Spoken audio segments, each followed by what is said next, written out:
The darkening sky, Cassian Netherbane stood at the edge of the Royal Academy's observation deck, watching the sunset paint Thornhaven in shades of amber and crimson. The glass towers of the financial district caught the light like prisms, while the ancient stone fortresses that formed the city's inner ring cast long shadows across the bustling streets below. He should have felt triumphant. Graduation had been 3 days ago, his certification as a full mage of the kingdom now official. Instead, a knot of unease coiled in his stomach. The ley lines were wrong. He could see them, shimmering currents of magical energy that crisscrossed the city like luminous veins. Every mage could perceive them after their training, but Cassian had always been particularly sensitive to their flow. Now, watching them pulse and flicker in the fading light, he saw something that shouldn't be there. Dark spots, like bruises on reality itself, where the magical currents stuttered and dimmed. Still brooding, Netherbane? Cassian turned to find Elena Brightwater approaching, her academy robes replaced by the practical gray uniform of a junior wardkeeper. Her blonde hair was pulled back in a severe bun, and her green eyes held that mixture of concern and exasperation that had characterized most of their interactions over the past 4 years. "Not brooding," he said. "Observing." "Same thing with you." Elena joined him at the railing, following his gaze across the city. "You're worried about the ley lines." It wasn't a question. Elena had always been perceptive, one of the few students who'd matched his theoretical scores, even if her practical abilities exceeded his by a considerable margin.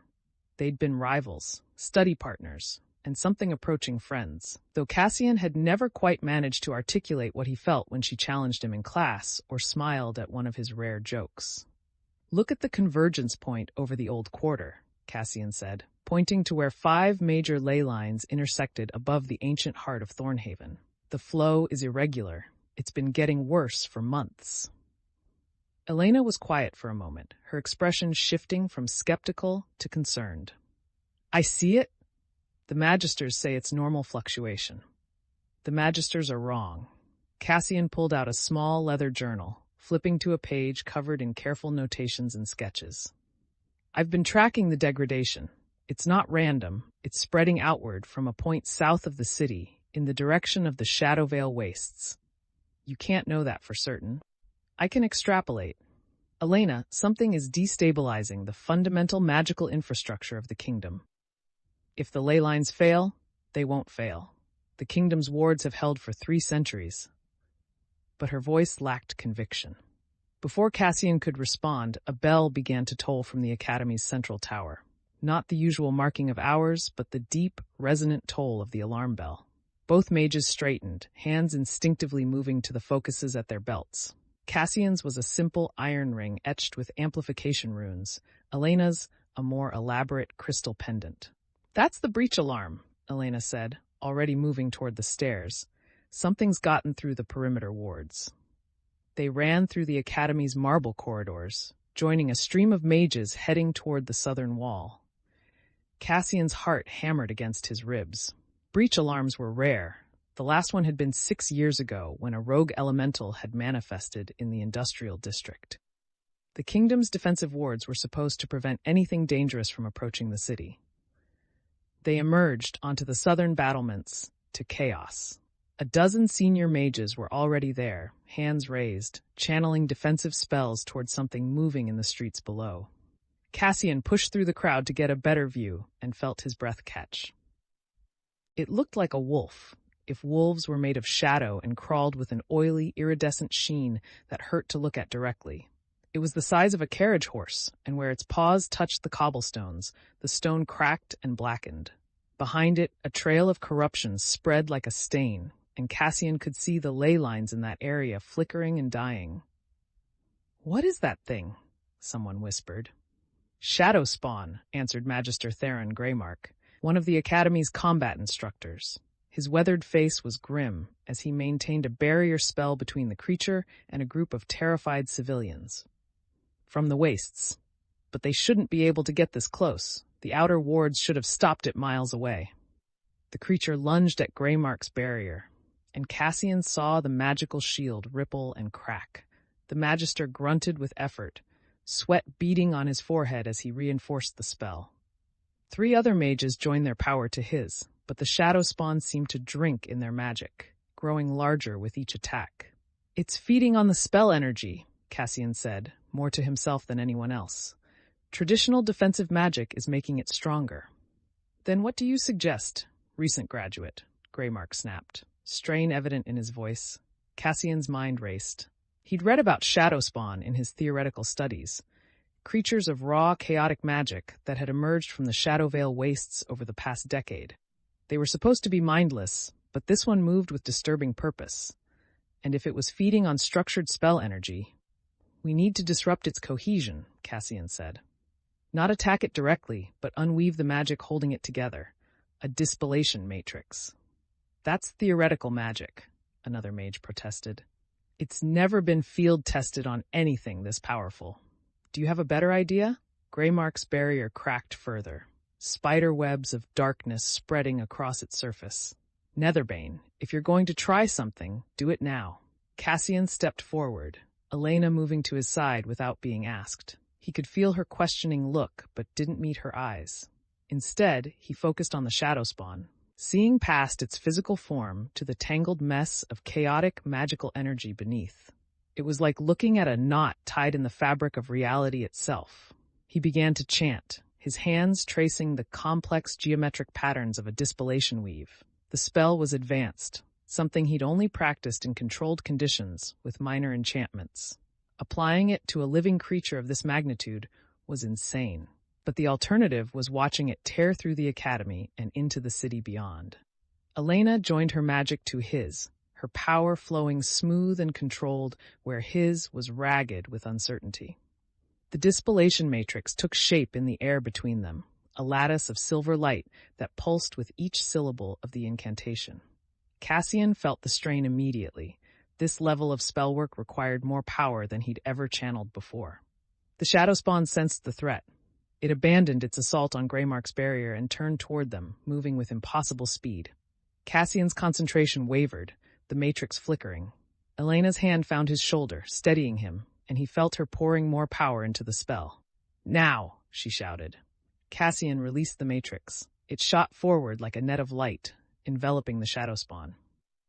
For a moment, nothing happened. Then the creature began to scream, a sound like tearing metal and breaking glass that made everyone on the battlements flinch.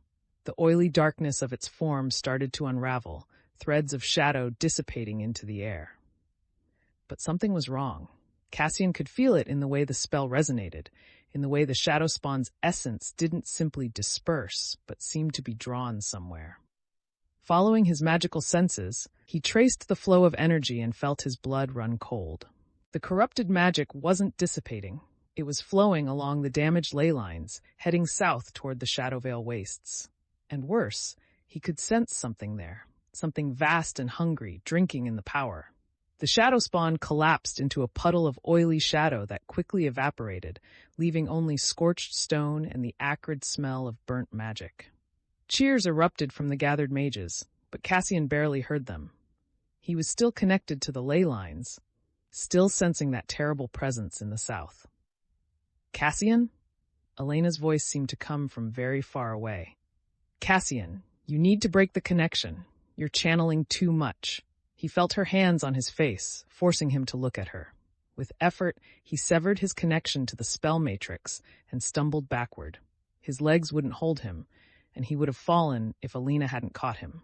"What did you see?" she asked quietly, supporting his weight. "Something's waking up," Cassian managed. His voice sounded hollow even to his own ears. "In the wastes. Something old and powerful, and it's feeding on the kingdom's magical infrastructure. The ley lines aren't just failing, they're being drained." Before Elena could respond, a new voice cut through the celebration around them. Well executed, if unorthodox. The crowd parted, and Cassian found himself looking at High Inquisitor Mordain, a tall man with iron-gray hair and eyes like chips of flint. He wore the crimson and black robes of the Royal Inquisition, and the silver chains of office around his neck marked him as one of the kingdom's most powerful and feared mages. Behind him stood 2 inquisitorial guards, their hands resting on sword hilts. "High Inquisitor," Magister Greymark said, bowing. "We weren't expecting." The king has summoned all senior mages to the palace, Mordain interrupted, his gaze fixed on Cassian.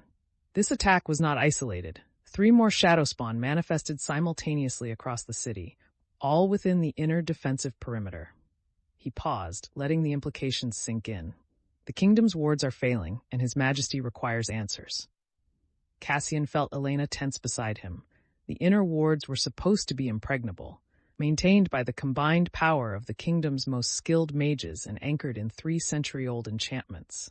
If they were failing, "I want this one to attend as well," Mordain said, gesturing to Cassian.